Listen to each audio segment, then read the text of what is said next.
Ozzie is a true advocate's advocate. I think about a passionate, hardworking, dedicated public servant. He is extremely hardworking in both his practice and at the assembly. He's fundamentally a decent human being. He cares about people. I think that's Ozzie's primary motivation, is his desire to help people. The little man all the way up to the higher echelons.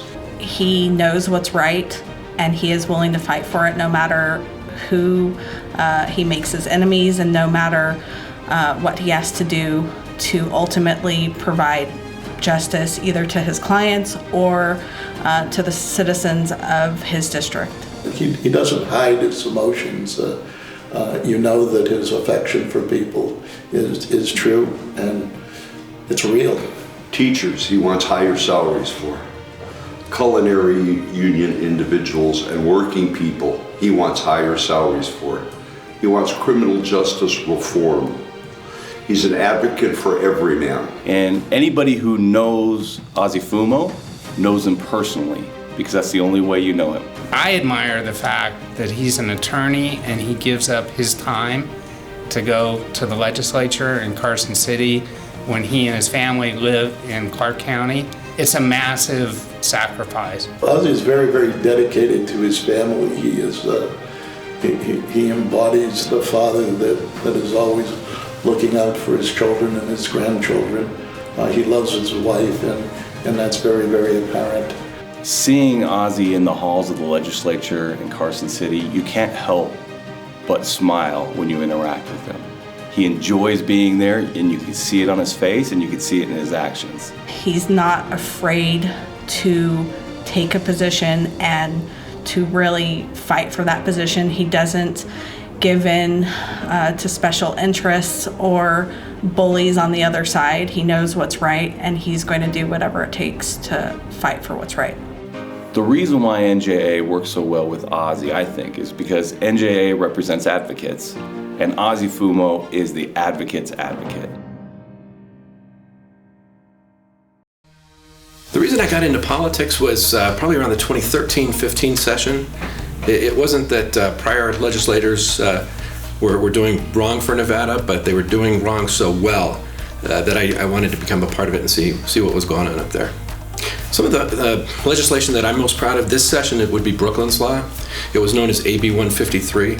A constituent of mine's daughter was killed the last day of school because an adult negligently left a loaded firearm where a 12-year-old would get it. My constituent's daughter was 12 years old, visiting the house, shot in the back, right as her father was coming to pick her up. We spoke with the parents, put together some legislation with the district attorney's office just to make it a crime to negligently store a firearm, and it's really a child access prevention law. So in 2017, I was in a capital murder case.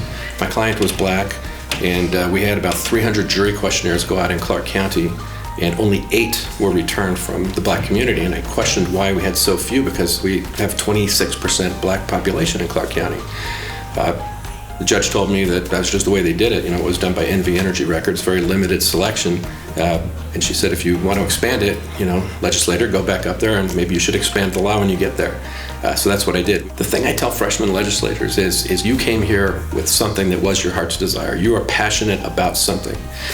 Come here and work on it, vote for it, and be willing to lose your seat over it. And if you do that and you vote your conscience, you'll be doing the right thing for you and for the community.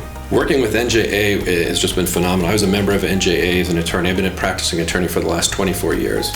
When I got up to the legislature and met VC and Kaylin and worked with them, it's just phenomenal. They're incredible advocates for the community. It's really about integrity. One thing I learned up here is there's some people that have integrity and there's some people that don't. And if you have integrity, nothing else matters.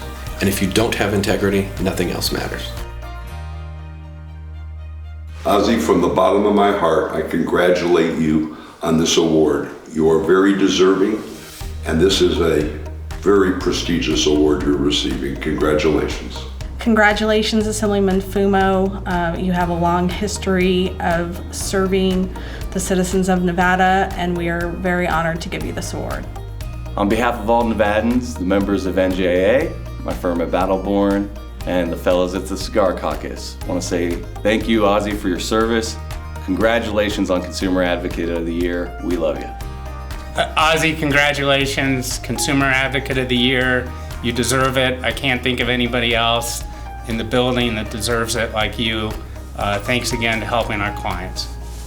I can't think of anyone more deserving, and I'm just very, very proud of you. You know, I really am appreciative of this award, and most of all, I want to thank my wife, Ellen, and I want to thank my 5 kids, Genevieve, Veronica, Gabriella, Stephanie, and Scott. You are my core, and without you, I wouldn't be here today.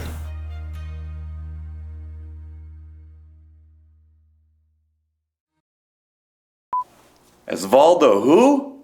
Never heard of him.